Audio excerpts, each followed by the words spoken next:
In the time when the British were still strangers to the Badagry coast, when their ships were curiosities rather than threats, there existed a place beyond the reach of mortal eyes.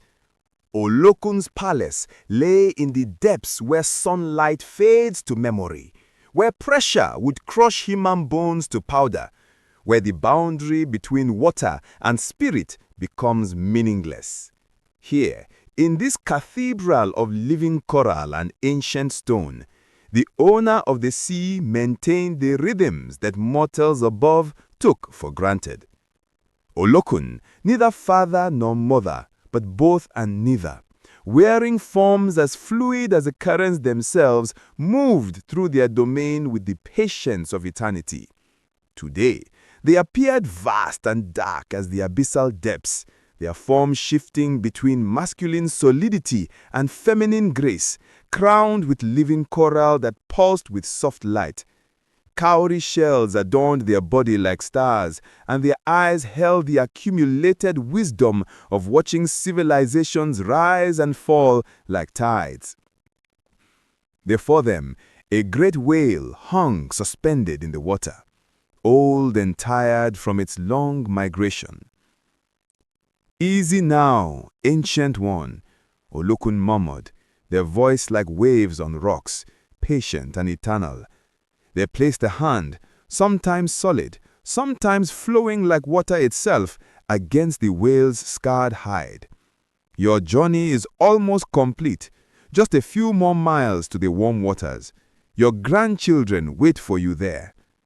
The whale sank back, a deep, resonant sound that traveled for miles through the ocean. Gratitude, weariness, trust. And circling them both, unable to stay still for even a moment, was Omi. She appeared perhaps 16 in human years, though time moved differently for those of divine blood.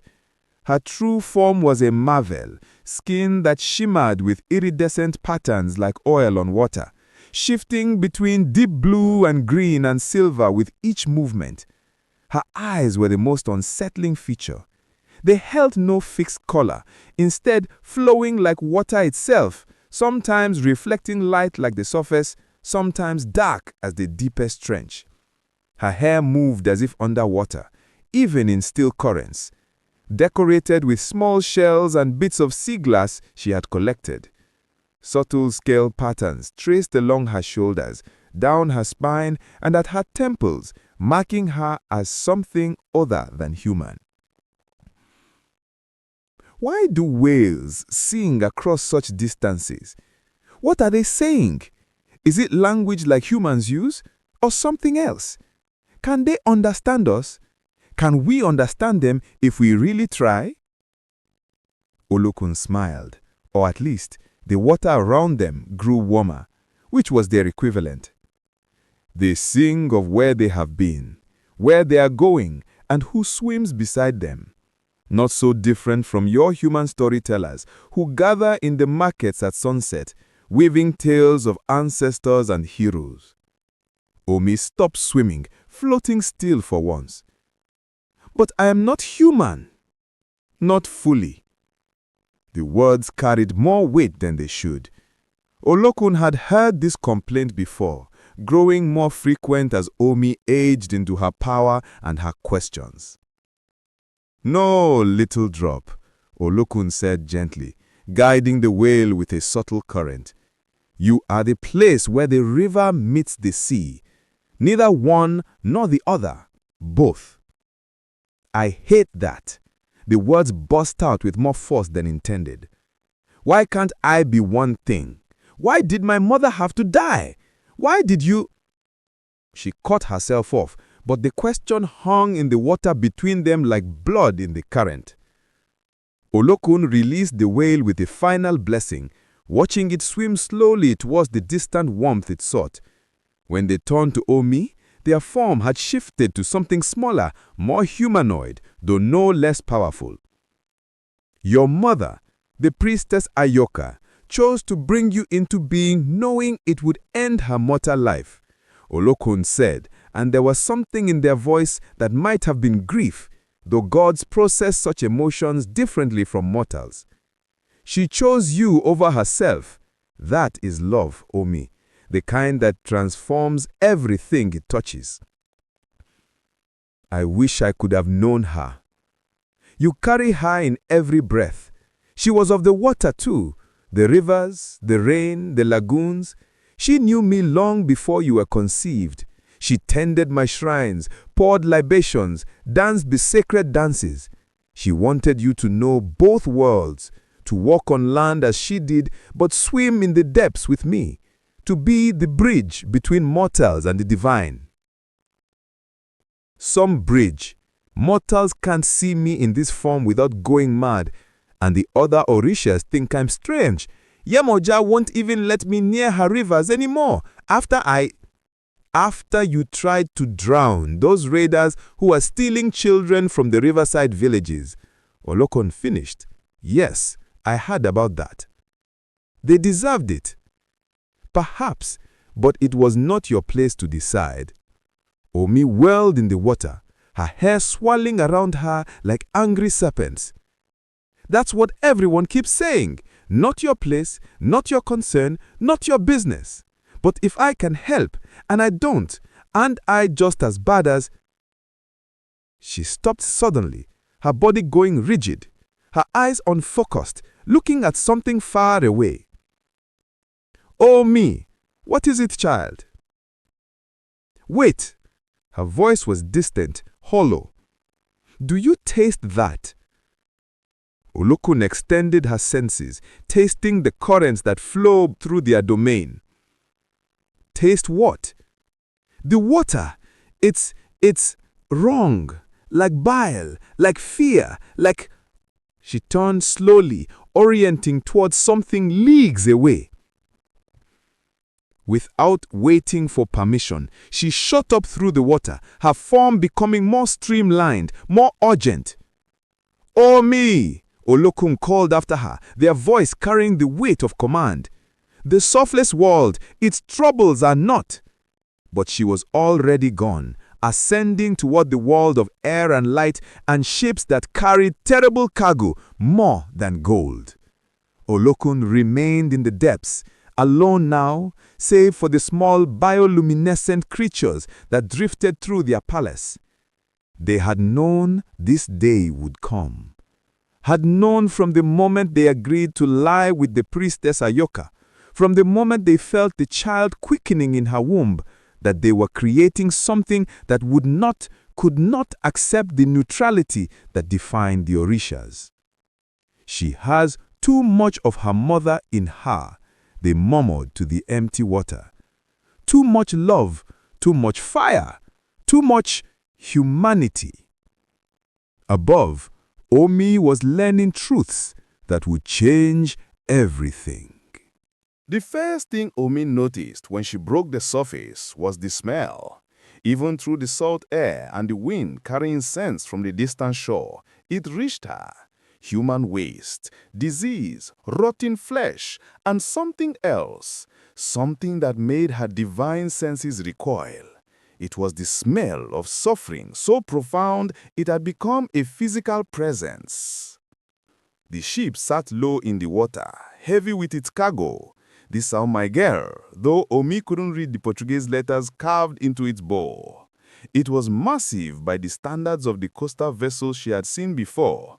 3 masts, dirty canvas sails, hull blackened with tar and stained with salt. It moved sluggishly through the water, as if reluctant to continue its journey. On fishing vessels and trading ships, there was always sound, always song. Fishermen called to each other across the waves. Traders haggled even while sailing. Children who came along for the journey laughed and played. Life sang from those ships. This ship moved like a ghost. The only sounds were the creak of old wood, the snap of canvas in the wind, and the harsh cries of gulls that circled above, waiting, always waiting. Omi swam closer, staying low in the water, letting only her eyes and nose break the surface. The sailors on deck looked ill, sunburnt and thin, moving with the exhausted precision of men who'd been at sea too long. They spoke in Portuguese, a language Omi had heard but never learned, but she didn't need to understand their words to sense their unease. Something was very wrong with this ship. She dove beneath the hull, where the water was darker, and that's when she saw them. Bodies. The first was a young woman, chains still attached to her wrists and ankles, sinking slowly through the water. Her eyes were open, staring at nothing, her mouth slack. She'd been dead only minutes. The water hadn't yet robbed her of warmth. Then another body, this one an older man, still dressed in the remnants of fine cloth. Someone important in his village perhaps, not important enough to avoid the chains. Then another, and another. Omi swam through a graveyard suspended in water. Bodies at different stages of their final descent. Some were fresh, others had been down here for days, bloating and changing, becoming food for the fish and crabs that gathered. "No," she whispered, and the word became bubbles rising towards the ship above. "No, no, no." She couldn't help herself. Her power connected her to water, and water held memory, held emotion, held the last thoughts of those who died within it. She reached out and touched the young woman's body, and darkness, complete and total, the hold of the ship, lying in her own filth, chained shoulder to shoulder with others, the smell overwhelming, cannot breathe, cannot think, only pain and thirst, and the rolling of the ship making her sick, making everyone sick. The person next to her has stopped breathing, has been not breathing for hours. The body is still pressed against her, still warm but becoming cold. Someone is crying. Always someone is crying. She tries to remember her village, her mother, her brother Chidi, sweet Chidi, who tried to fight when the raiders came, tried to protect her. Where is Chidi? Is he in this darkness too? Is he dead? Maybe she's already dead and this is the spirit world. But the ancestors would not allow such suffering in their realm, would they? The thirst is everything now. Her tongue is swollen, her lips are cracked. She tries to call for water and no sound comes. And then someone above opens the hatch and the light is blinding after so much darkness. They are taking bodies out, throwing them into the sea. And she thinks, yes, yes, let me be next. Let me go to the water. Let me go home. And she makes a choice. The only choice left. She stops fighting. She stops trying to breathe. She lets go. And when they throw her body overboard, she's almost grateful. And her last thought is, Chidi, Chidi, I'm sorry. Omi surfaced gasping, though she didn't need air. The memory of the woman's suffocation was so vivid, it had convinced her body it was drowning. She treaded water, shaking, staring at the ship with new understanding. There were people alive in that hold. Over 100 of them, maybe more. She could feel them now, their suffering radiating through the water like heat.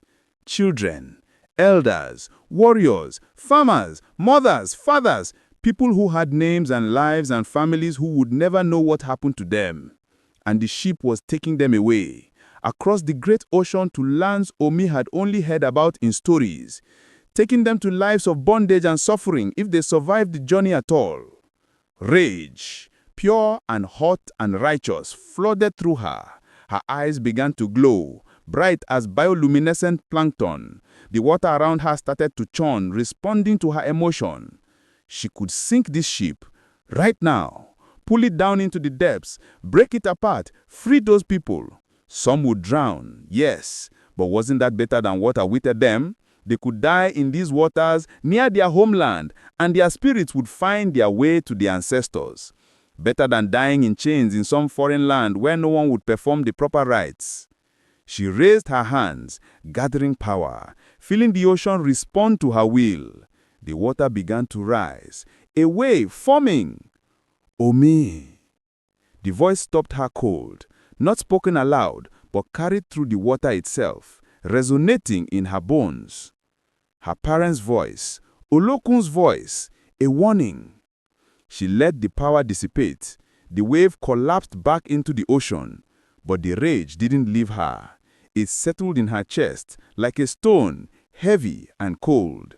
She dove deep, swimming back toward the palace, toward answers, toward a confrontation that had been building since she first understood that the God she had been born to could witness atrocity and call it balance. Olokun was waiting in the heart of their palace, seated upon a throne carved from a single massive pearl, once smoothed by millennia of currents. They had assumed a more solid form, tall, broad-shouldered, masculine in presentation, with a face that combined strength and sorrow in equal measure. Their crown of coral pulsed with soft light, and their eyes held the wariness of immortality. Omi swam into the chamber and immediately began speaking, words tumbling over each other in her urgency. There's a ship up there, a slave ship. It's carrying over 100 people in chains. They're dying. They're throwing bodies overboard like garbage. I felt one of them die. I felt her last thoughts. She had a brother named Chidi, and she died thinking about him. She chose to die rather than face what was coming. And there are more ships. I can feel them, dozens of them, hundreds maybe, all using your waters to transport stolen people. And you knew, you had to know, and you are just letting it happen. The words echoed through the chamber, agitating the small fish that lived in the coral. Olokun remained still, letting her rage wash over them like a wave against stone. When she finally stopped, breathing hard despite not needing air, Olokun spoke. I know. 2 words. That's all. And somehow it made it worse. You know, and you do nothing. Omi's voice was hollow. You know, and you do nothing. I do what I have always done. I maintain the balance. I guide the currents and the tides.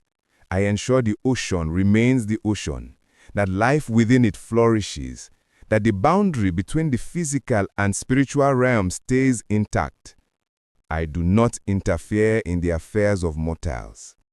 They are using your waters to commit evil. The ocean does not judge. Olokun's voice remained calm, infuriatingly calm. It receives the living and the dead with equal embrace. It carries ships of traders and ships of warriors and ships of slavers. It carries them all because that is what the ocean does. It does not choose sides. Omi swam forward, her fist clenched. That's not wisdom. That's cowardice hiding behind philosophy. A ripple of energy pulsed through the water. Olokun's temper, carefully controlled. Mind your tone, child. No, I won't mind my tone. How can you sit here in your palace while people suffer above, while your waters become a road for evil? Olokun rose from her throne, and suddenly the chamber felt smaller. Their form expanded, filling the space, becoming vast and terrible. Their voice resonated through every drop of water. Do you think this is the first evil I have witnessed? Do you think slavery is new to these waters? For 10,000 years, humans have warred with each other. They have taken captives, enslaved, conquered peoples, traded in human flesh. This has been going on since a time predating the existence of the Egun as a distinct people, since before the first ancestor climbed down from the sky on Olodumari's chain. And it will continue long after these particular slavers are dust. They paused, their form shifting back to something more manageable, more parental. I do not interfere because the moment I do, the moment any Orisha does, we take away the one thing that makes mortals sacred, their freedom to choose. Even if they choose badly, even if they choose evil. They are not choosing. Omi shouted. The people in those chains aren't choosing anything. Where is their freedom? You are right. And that is the great tragedy. But if I were to sink every slave ship, what then? The slavers would pray to me for protection. They would build shrines and offer sacrifices and pour libations. Should I accept worship from those who do evil? Should I choose which mortals I favor and which I destroy? And what of the chiefs who sell captives from enemy villages? What of those who profit from this trade? Should I drown them too? They are sons and daughters of this land, same as the enslaved. Olokun moved closer, their voice gentling. The moment the Orishas become judges and executioners is the moment we become tyrants. We will be no different from the foreign god these missionaries preach, demanding obedience, punishing those who displease us, deciding who deserves life and who deserves death. But they are missionaries. Umi's voice cracked. Their priests are telling people that their God is the only God, that we are demons, that the old ways are evil. What happens when no one remembers you? What happens when no one pours libations or tends the shrines? What happens when we are forgotten? For the first time, Olokun's expression softened into something like sadness. Then I will return to the formless waters I came from. I will become myth, then legend, then forgotten completely. This is the way of things, Omi. Gods are not eternal because of their power. We are eternal because mortals remember us, need us, speak our names. If they choose to forget, if they choose a new god, then that is their right. They are children of Ile, the Earth Mother herself, and they are born free. Omi felt tears forming, salt water indistinguishable from the ocean around them. So you will just let yourself fade? Let everything fade? If that is what mortals choose, yes. I can't accept that. Her voice was quiet now, but firm. I can't watch people suffer and call it balance. I can't witness evil and call it free will. Olokun studied her for a long moment. When they spoke, their voice carried a weight of prophecy, of terrible knowing. You are so much like your mother. She couldn't accept injustice. It's what drew me to her, and what made her human life so painful. She died bringing you into this world, Omi. Died because her human body couldn't contain what we created together. They reached out, and for a moment, their hand was solid enough to rest on Omi's shoulder. I love you, child, more than the ocean itself, but I cannot be what you need me to be. I cannot intervene, and I fear that you will try to do what I cannot, and it will break you. Omi met their eyes, and in that moment she looked older than her years, harder than she'd been even an hour ago. Then let me break. She turned and swam away, leaving Olokun alone in their palace, a god who had seen this pattern before, who knew how these stories ended, and who was powerless to stop the child he loved from walking towards tragedy. The transformation hurt more than it used to. Umi had shape-shifted before, many times. It was one of her gifts to move between her true form and something approximating humanity. But she'd always done it playfully, temporarily, returning to herself after a few hours. This time felt different. This time she was choosing the mortal world over her parents' domain. She was rejecting what Olokun represented. The pain came from that rejection, she thought. Or perhaps it was just growing pains. Her skin lost its iridescent shimmer, settling into a warm brown common among the coastal people. Her eyes stabilized into a deep brown, still expressive, but no longer unnaturally fluid. Her hair remained long and decorated with shells, but now it moved only with normal wind and water. The scale patterns faded to nothing, leaving only smooth human skin. She felt diminished, smaller, more fragile, but also more focused, more real. She emerged from a lagoon near a bustling coastal market, pulling herself onto the muddy bank, and taking her first real breath of air in weeks. It burned her lungs, too thick, too warm, too full of scents that overwhelmed her senses. Smoke from cooking fires, roasting fish and yam, palm wine and body odor, perfumed oils and leather, animals and their waste, the earth itself, rich and loomy. For a moment, she just sat there, gasping, trying to adjust to having a body that needed air, that felt temperature, that was subject to gravity in ways her true form never was. A woman's voice, sharp with concern. Girl, are you all right? Umi looked up to see an older woman, her gray hair wrapped in a beautiful indigo cloth, staring at her with a mix of concern and suspicion.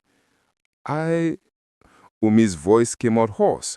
When was the last time she'd actually spoken aloud instead of communicating through water? I am fine. I was just swimming. The woman looked at Umi's naked form. She'd forgotten clothes entirely and made a disapproving sound. Swimming? In the lagoon? Child, don't you know there are spirits in that water? Olokun's children live there. They pull down the unwary. Umi couldn't help but smile. I'll be careful.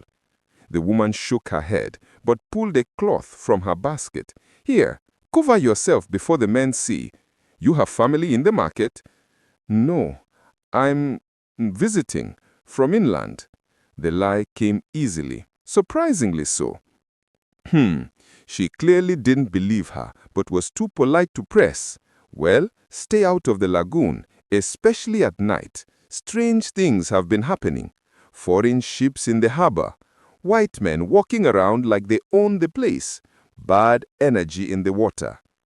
She walked away, muttering, and Umi wrapped the cloth around herself, fashioning it into a simple wrapper dress as she'd seen priestesses wear. She stood on shaking legs. Gravity was so much more demanding than water, and made her way toward the market. The market was overwhelming. Hundreds of people moved through the narrow spaces between stalls, haggling, laughing, arguing, living. Children ran between adults' legs, chasing each other in some incomprehensible game. Elders sat in positions of honor, settling disputes and offering wisdom. Musicians played talking drums and thumb pianos, their rhythms weaving through the crowd. Omi had seen humans before, of course.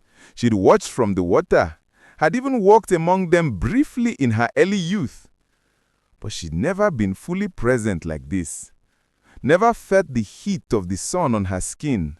Never smelt the complexity of human life. Never heard the layered chaos of 100 conversations happening at once. It was beautiful. It was terrifying. She moved through the market slowly, trying to understand the patterns. Here, women sold vegetables and fruits she didn't have names for. There, men displayed the day's fish catch, still glistening. Blacksmiths showed off tools and weapons. Weavers had bolts of cloth in colors she'd never seen in the ocean. And everywhere, the evidence of trade with the foreigners. Glass beads, metal pots, strange tools, and rolls of fabric in patterns that didn't match local styles. She followed the flow of people and found herself at the edge of the market, where the stalls ended and a different world began. The British Trading Post. It was a crude structure compared to the elegant compounds of Igun nobles, rough-cut wood planks instead of clay walls, a thatched roof that looked like it leaked, tall wooden posts driven into the ground with ropes strung between them. But what made Omi's chest tighten was what stood between those posts. People. In chains. There were perhaps 20 of them, sitting or standing in the harsh sun, watched over by guards, some British, some clearly natives. The captives wore the remnants of clothing from various regions. Some had the facial marks of tribes Omi didn't recognize. Others bore the scars of recent violence. They weren't the cargo yet. They were the inventory. British traders, pale-skinned and sweating in the heat despite their wide-brimmed hats, moved among them, examining teeth, checking limbs for strength, discussing them in their foreign language as if they were cattle. And beside the British, participating in the examination, directing attention to particularly valuable specimens, was a Yoruba man in fine cloth, wearing the coral beads that marked high status. The collaboration made Omi's stomach churn. First time seeing the trade, Omi jumped. She'd not heard anyone approach. Her water sense was useless here on land, her divine awareness dulled by her human form. The speaker was a young man, perhaps 19 or 20, tall and lean with the bearing of someone trained for warfare. He wore fine cloth wrapped expertly around his waist, his chest bare except for the tribal marks on his cheeks, 3 parallel lines on each side, marking him as nobility of some line. His face was striking, sharp features, observant eyes that held intelligence and something else. Sadness, maybe, or anger carefully controlled. Yes, Omi managed. He nodded, his eyes never leaving the trading post. It never gets easier to watch. I've seen it dozens of times now, and every time I think, today I'll look away. But I never do. Looking away feels like approving through silence. Who are they? Omi asked, gesturing to the chained people. Where did they come from? Everywhere. He finally looked at her and his eyes were intense. Some are prisoners of war from conflicts between kingdoms. Some were criminals in their own lands, sold as punishment. Some, he paused, jaw tightening. Some were simply unlucky. Wrong place, wrong time, wrong person with a grudge and connections to traders. And the Yoruba man with the British, Chief Adeola. He controls most of the trade in this region. The young man's voice was carefully neutral, but Omi heard the contempt underneath. You don't approve. Does anyone approve? He turned to face her fully. Sorry, I'm being rude. My name is Adeshino, son of Balogun Ogunlade. He said it like she should recognize the name. She didn't, but she nodded as if she did. I'm Omi, from inland. Something flickered in his eyes. Doubt, maybe. Inland? Which kingdom? She'd been found out already. She knew nothing about the political geography of the region, nothing about which kingdoms existed inland, nothing about the complex web of alliances and rivalries that defined Yoruba life. A small village, she said vaguely, near the rivers. The rivers. He was testing her. Yemoja's territory. Are you of her priestess? My mother was. That at least was partially true. Her mother had been a priestess, though of Olokun shrine, not Yemoja's.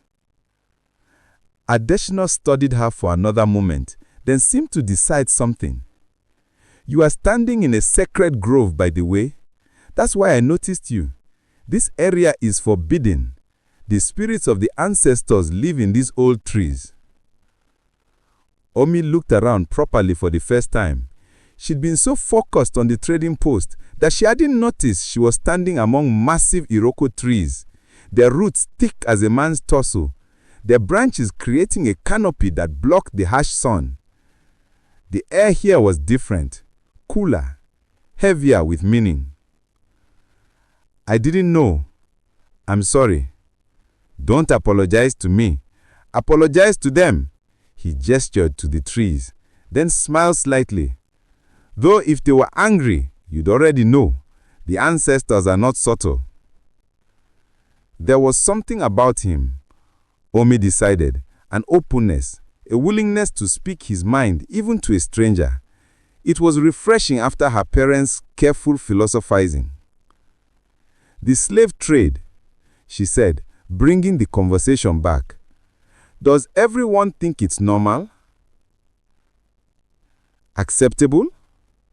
His smile faded. Normal? Yes. Most people see it as just another form of commerce. Captives have always been taken in war. That's not new.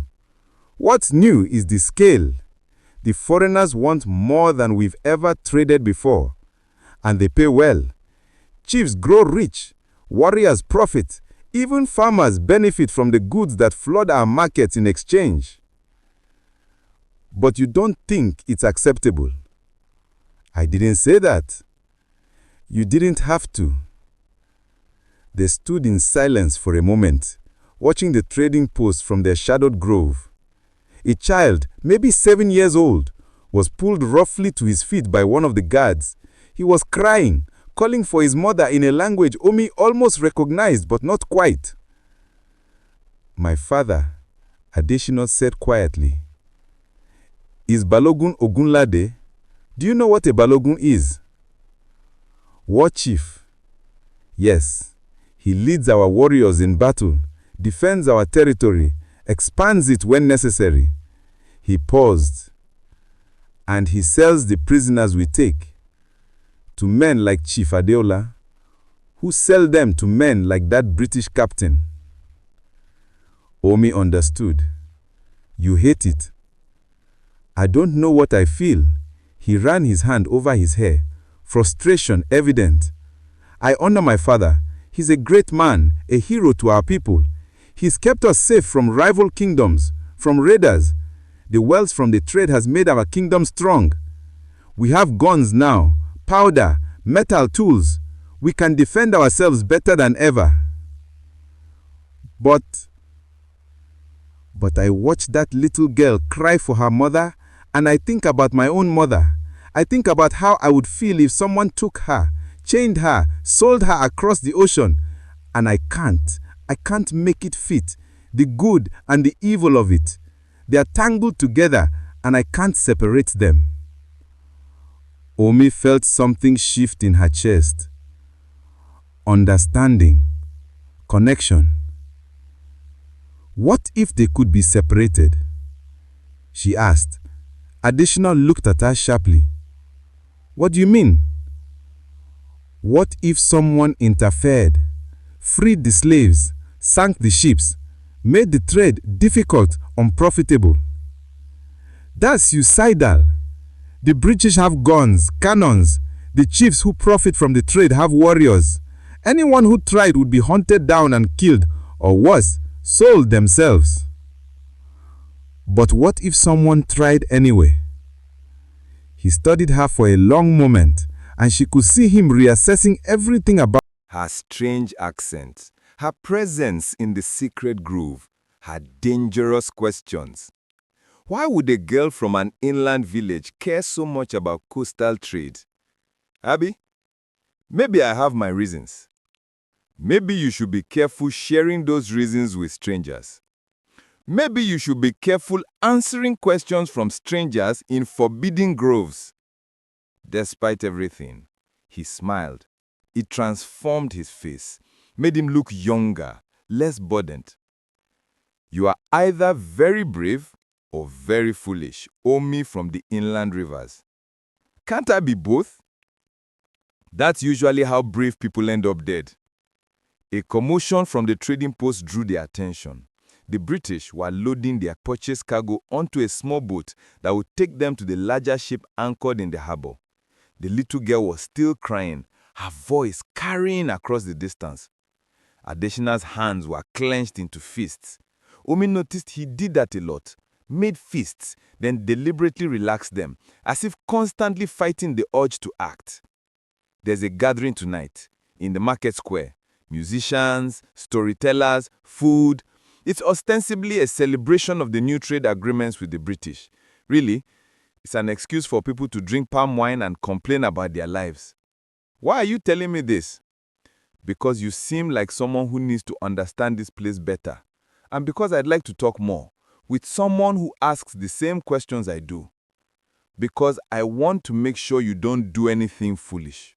You have the look of someone about to do something foolish. Omi felt herself smile despite the heaviness in her chest. Has tried to behave. Somehow I don't believe you. He started to walk away, then turned back. The gathering starts at sunset. Don't come in those clothes. Oh. That cloth you are wearing is from Mama Duke's basket, and she will recognize it. There's a woman named Mama Kemi, 3 stalls down from the fish sellers. Tell her Additional sent you, and she will give you proper clothing. She owes my family a favor. I don't have money. Neither do most people who wear clothes. We are not British. We don't make everything a transaction. He grinned. Besides, you are clearly planning something revolutionary. Might as well look good doing it. He left then, disappearing into the crowd with the easy confidence of someone who belonged here, who knew every face and every path. Omi remained in the sacred grove a moment longer, listening to the ancestors in the trees. They whispered in the rustling leaves, and though she couldn't understand their words, she felt their attention. They were curious about her. They knew she wasn't entirely human. I'm trying to help. I hope that's enough, she whispered to them. The trees rustled again, and a breeze that didn't match the wind direction touched her face. It felt like not quite approval, but not condemnation either. She'd take it. The clothing Mama Kemi had given her was beautiful. A wrapper of deep indigo cloth with subtle patterns woven through it, tied expertly at her waist and shoulder. The older woman had also provided coral-colored beads for her hair and a matching necklace, all without asking a single question beyond, "You are the one Additional sent?" Now, as the sun set and lanterns began to dot the market square, Omi felt almost human, almost like she belonged. The gathering was larger than she had expected. Hundreds of people filled the open space, nobles and commoners, young and old, all drawn by the promise of music and food and community. The British traders were there too, looking uncomfortable in the heat, trying to participate in traditions they didn't understand. Omi kept to the edges, watching. The talking drums began. 3 drummers working in perfect synchronization, their hands moving so fast they blurred. The drums actually spoke, mimicking the tonal patterns of the ancient language, telling stories without words. Around them, people began to dance, their movements flowing and complex. You came.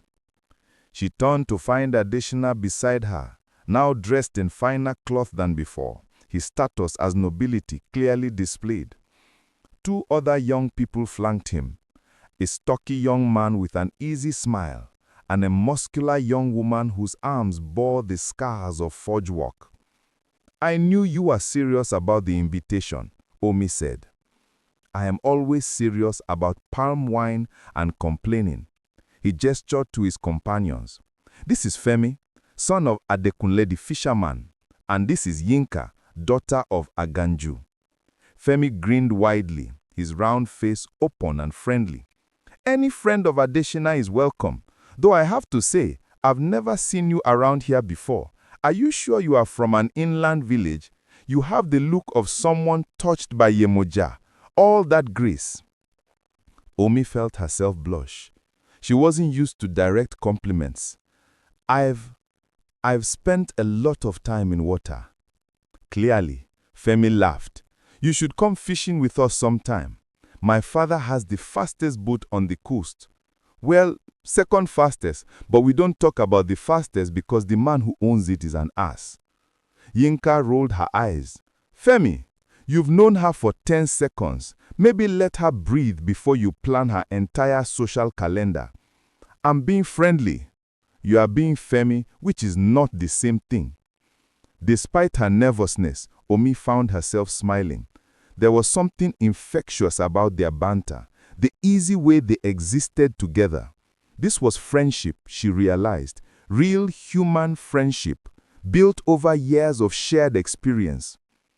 Adeshina must have seen something in her expression because he said, gently, "We've known each other since we were children. Femi and I learned to swim together. Yinka used to beat us both up when we made too much noise near her father's forge."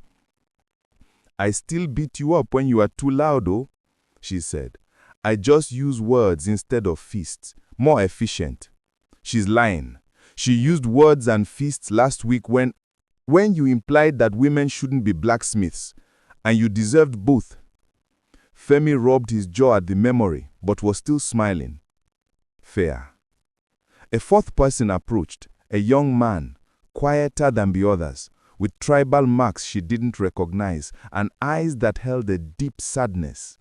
He moved like a shadow, like someone who'd learned to take up as little space as possible. "Taiwo!" Femi threw an arm around the newcomer. "We were starting without you. Omi, this is Taiwo. He's looking for his sister," Taiwo finished. He nodded to Omi. "She was taken 6 months ago. Raiders from a rival kingdom sold her to the slavers. I've been trying to find which ship, which captain, where she was sent." The festive atmosphere evaporated. "I'm sorry," Omi said, and meant it. Taiwo shrugged, but the gesture was heavy with pain. "Everyone is sorry. Sorry doesn't bring her back. Sorry doesn't tell me if she's alive or dead. Sorry is just a word people say when they don't know what else to do." "Taiwo," Adeshina said. "No, it's fine. I'm not angry at her." Taiwo looked at Omi directly. "I'm just tired of sympathy.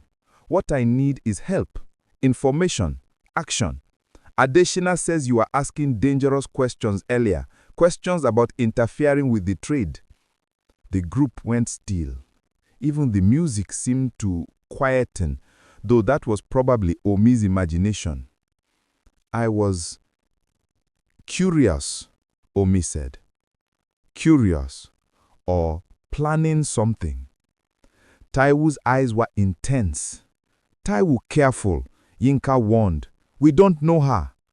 "Exactly. We don't know her. She appears out of nowhere, asks revolutionary questions, and Adeshina immediately brings her into our circle. Either she's exactly what we've been waiting for, or she's a spy for the chiefs. Either way, we need to know which." Omi looked at Adeshina, who had the grace to look slightly embarrassed. "I didn't tell them you are coming. They may have followed me. We've been having similar conversations among ourselves for months. They are as frustrated as we are." "More frustrated," Femi added. "At least you two can afford to be philosophical about it. My father can barely catch fish anymore. The waters are wrong. Fewer fish every season. And Taiwo's sister is probably dead." Taiwo finished bluntly. "Statistically, she's probably dead. But until I know for sure, I keep looking, keep hoping, keep planning ways to strike back at the system that took her." Omi made a decision. She couldn't tell them everything, couldn't reveal what she truly was, but she could offer them something real. "I'm not a spy," Omi said. "I'm someone who's seen too much suffering and can't watch it anymore. I have certain abilities, ways of gathering information, ways of moving unseen, and I want to use them to hurt the slave trade, make it unprofitable, make it dangerous, make them think twice before they steal another person." "Abilities." Yinka's tone was skeptical. "What kind of abilities?" "The kind that are easier to show than tell. But not here. Not with so many people watching." "Convenient," Taiwo said, but there was a spark of interest in his eyes now. "Meet me tomorrow night," Omi said, "at the lagoon where the women wash clothes, after midnight. Come alone or bring these 3. I trust Adeshina's judgment about them, but no one else. and I'll show you what I can do." "And if it's a trap?" Yinka asked. "Then you are bringing a blacksmith who can forge weapons, a fisherman who knows every inch of the coast, a warrior's son, and someone who moves like a ghost. I think you can handle one strange girl." Femi laughed suddenly. "Oh, I like her. She's either brilliant or completely insane." "Both is also an option," Omi said.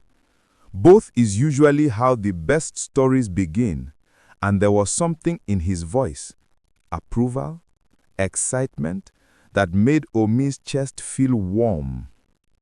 They talked more as the night went on. Omi learned about their lives, their families, their dreams. Femi wanted to inherit his father's fishing business, but was terrified the fish were vanishing forever. Yinka wanted to create weapons of a quality that would make her famous across all land.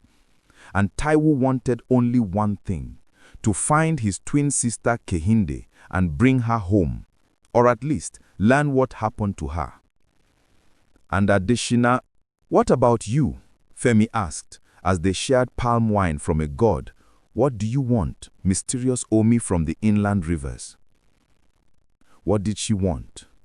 To stop the suffering she'd seen in the water, to prove Olokun wrong about neutrality, to understand what it meant to be half divine, half human, to make sense of a world where good people could profit from evil and evil people could believe they were good.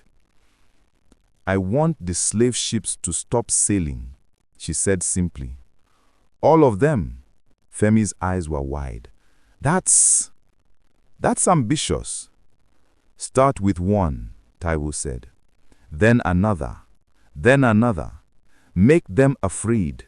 Make them go elsewhere. Make them tell stories about the coast where the water spirits hunt slavers." "Water spirits," Yinka repeated. "You are planning to pretend to be spirits." "Why pretend?" Omi smiled. And you are serious? You really want to attack the slave trade? I really want to end it." "That's impossible," Yinka said flatly. "It's too big, too profitable, too protected." "Maybe, but making it difficult, making it costly, freeing some people, that's possible. And possible is enough to start." They sat in silence for a moment, the drums playing in the background, the laughter of the crowd a strange counterpoint to their serious conversation. Finally, Taiwo spoke. "Tomorrow night, midnight, the lagoon. We'll be there." "We will?" Femi asked. "Yes," Yinka said firmly. "We will. Because she's right. Possible is enough to start." Adeshina raised the god of palm wine. "To starting impossible things."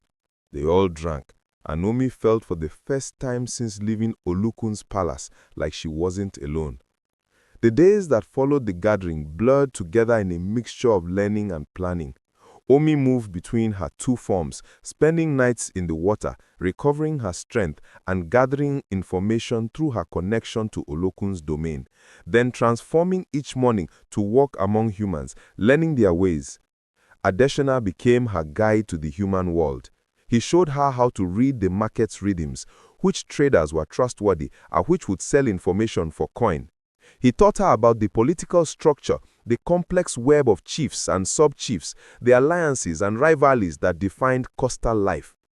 They worked together often, and Omi found herself looking forward to these moments. Adeshina was thoughtful in a way that reminded her of Olokun. But unlike her parent, he believed action mattered. He asked questions she'd never considered. What happens to freed slaves if they can't return home? Why do we hide them? Who feeds them? Revolution, he explained, wasn't just about destruction. It was about building something better. "You think like a leader," she told him one afternoon, as they sat beneath a palm tree, watching fishermen mend their nets. He laughed. "I think like my father's son. He's been training me to be Balogun since I could walk. Strategy, diplomacy, logistics. He wants me to inherit his position. But you don't want it." "I don't know what I want. I respect the position. I respect him. But how can I lead warriors into battle, take captives, and sell them to slavers. How can I do that? I look at myself afterward. Maybe you'll be the Balogun who changes things. Or maybe I'll become exactly like him. He wasn't always this way, you know. My mother says when they were young, he spoke against the slave trade. Then his father died, and he inherited the position, and he learned that idealism doesn't feed warriors or protect borders.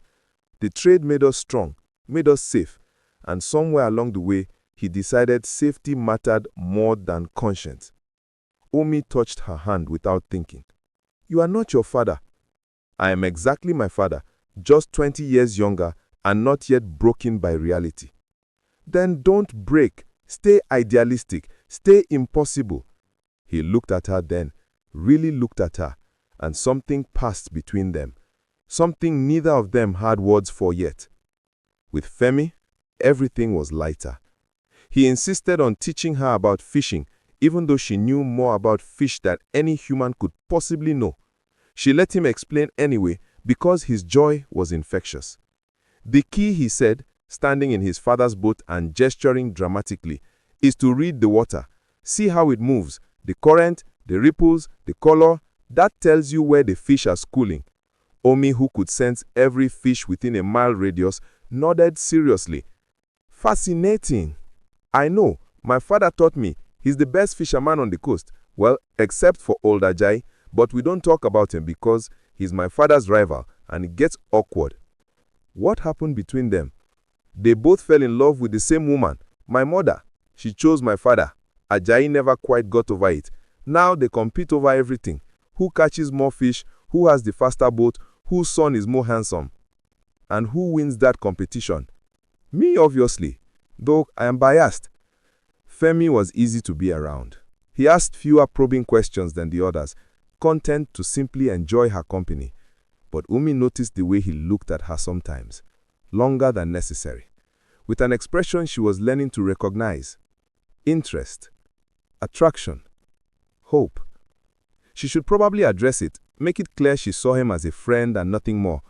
But she didn't want to hurt him, and she wasn't entirely sure how human courtship worked anyway. Maybe she was misreading the signs. She filed it away as a problem for later. Yinka was the hardest to win over. The blacksmith's daughter was suspicious by nature, skeptical of everything, and had no patience for vagueness. She wanted concrete answers about Omi's abilities, her background, her true intentions. You move wrong, Yinka said one day, watching Omi walk. They were in her father's forge, the heat oppressive, the smell of hot metal overwhelming. What? You move like water, flowing. It's subtle, but once you notice it, you can't unsee it. You are not entirely human, are you? What makes you say that? I work with elements every day, earth and fire.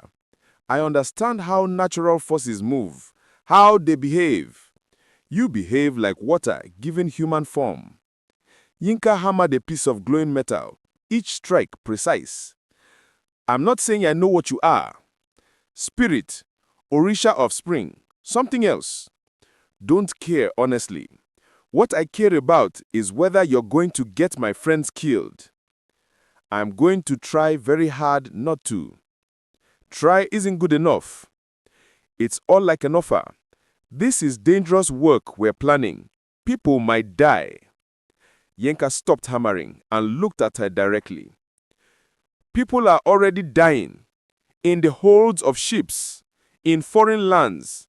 Taiwo's sister might be dead right now. So yes, danger is involved. But I need to know you are not playing games. That you are serious. That you understand the cost. I understand. Omi thought of the bodies sinking through water. The woman's last thoughts of her brother Chidi.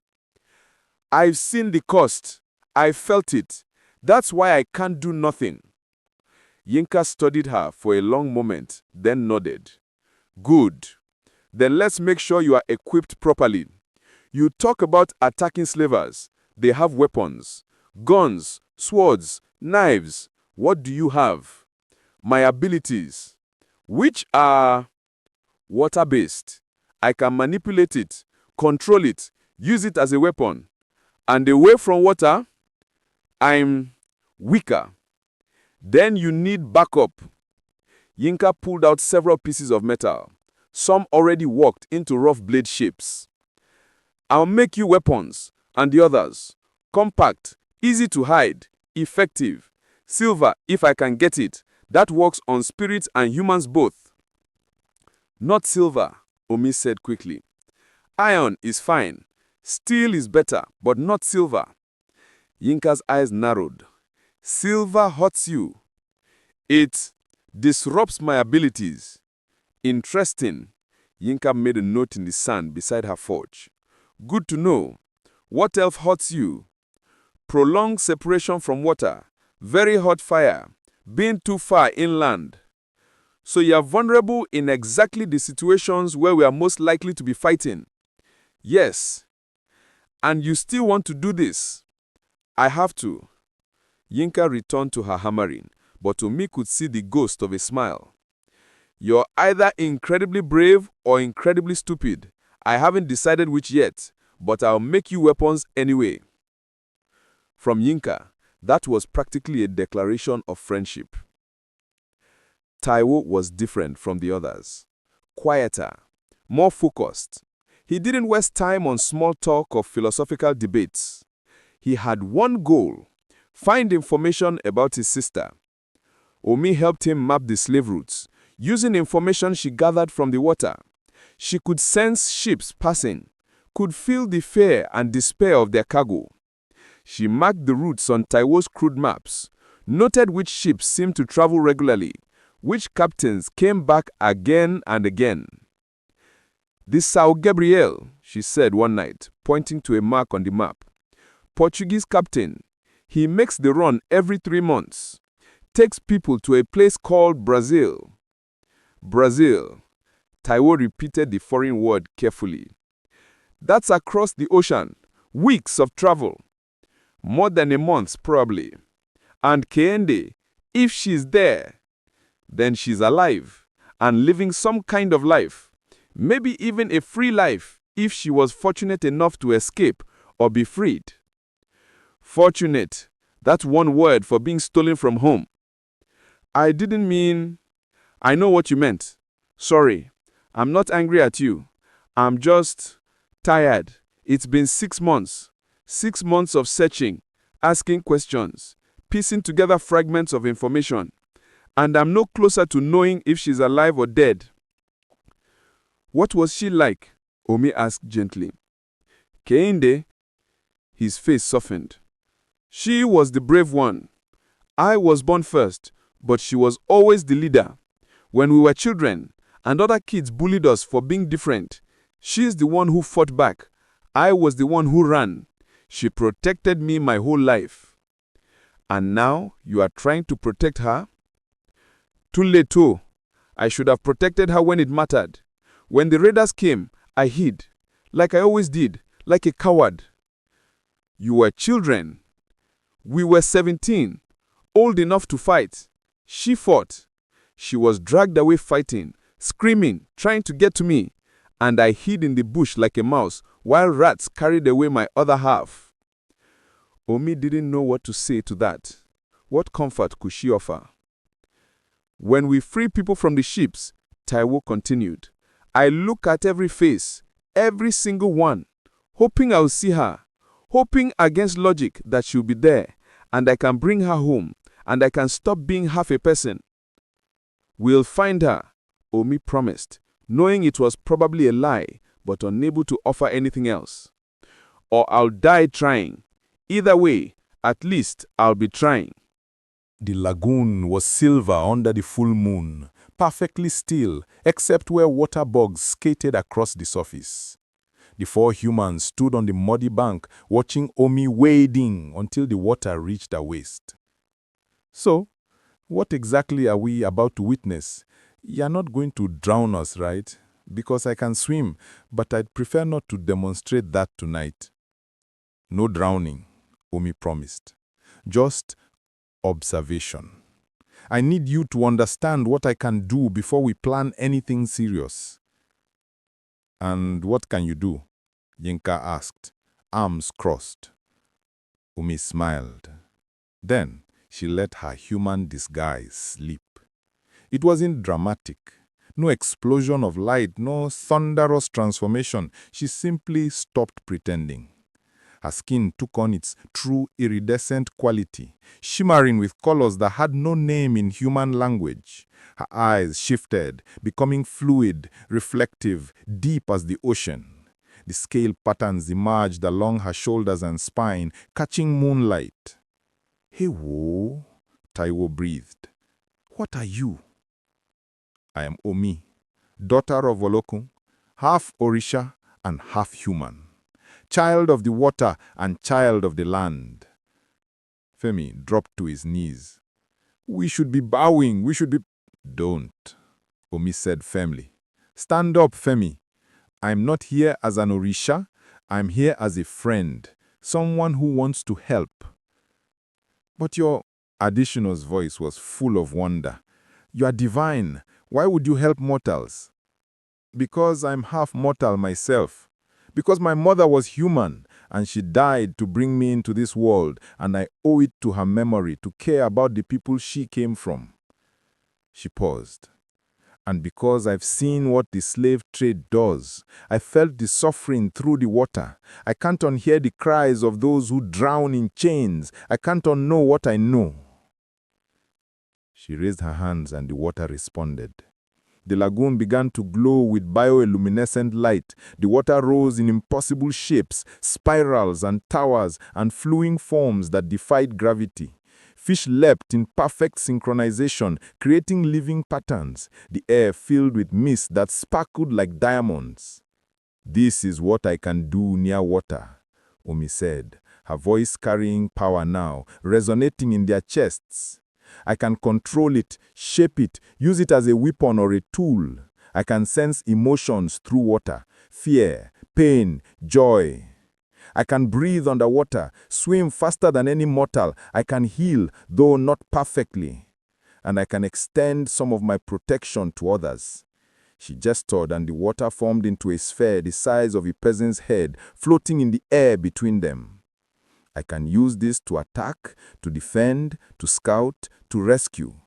But I have limitations." She let the sphere collapse back into the lagoon. Her skin lost some of its glow, settling into something between human and divine. The four friends stared at her in silence. Finally, Yinka spoke. "Well, that changes things. Does it change your answer?" Umi asked. "Are you still willing to fight beside me? Fight beside a demigod who can control water against slavers with guns and knives?" Yinka laughed. "That's not even a question. I was willing when I thought you were just a strange human. Now we actually have a chance." "Taiwo," Omi looked at the quiet twin. "Your sister, if we do this, if we start attacking ships, there's a chance we make things worse. The slavers might increase security, might move their operations, might hurt more people in retaliation. Or," Taiwo said slowly, "we might save someone's sister, someone's daughter, someone's brother. It's a risk either way. At least this way we are doing something." "Femi?" The fisherman was still staring at her, his expression unreadable. Then he broke into a wide grin. "I told you she was either brilliant or insane. Turns out she's a goddess. This is the best day ever." "Half goddess," Omi corrected. "And I'm really not that impressive once you get to know me. I'm terrible at cooking, I don't understand money, and I once tried to fight a shark because I thought it was being rude." "Was it?" Adishino asked. "Very. But in my defense, it had just eaten someone's fishing net." The tension broke. They laughed.